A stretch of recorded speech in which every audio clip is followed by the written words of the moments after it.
Sudan ராணுவ போக்குவரத்து விமானம் ஒன்று கார்த்தோம் புறநகர் குடியிருப்பு பகுதியில் விழுந்து நொறுங்கியதில் 46 பேர் உயிரிழந்தனர். சூடானின் மிகப்பெரிய ராணுவ தளத்திற்கு அருகே அந்த ஆண்டோனோவ் விமானம் செவ்வாய்க்கிழமையன்று இரவில் விபத்துக்குள்ளானது என வட்டார அரசாங்கம் அறிவித்தது. அந்த விமானம் புறப்பட்ட போது விபத்துக்குள்ளானதில் அதிலிருந்த ராணுவ அதிகாரிகள் மற்றும் பொதுமக்களில் சிலரும் கொல்லப்பட்டனர். இந்த விபத்தில் இதர 10 பேர் காயம் அடைந்ததாக கூறப்பட்டிருக்கிறது. இதற்கு முன் அந்த விபத்தில் 19 பேர் இறந்ததாக ராணுவம் ஆதரவை கொண்ட சுகாதார அமைச்சு தெரிவித்திருந்தது. திடீரென மிகப்பெரிய வெடிப்புச் சத்தம் கேட்டதோடு பல வீடுகளும் சேதம் அடைந்ததாக இச்சம்பவத்தை நேரில் பார்த்தவர்கள் கூறியிருக்கின்றார்கள்.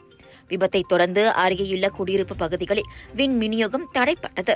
இந்த விபத்தில் காயம் அடைந்தவர்களில் சிறுவர்களும் அடங்குவர்.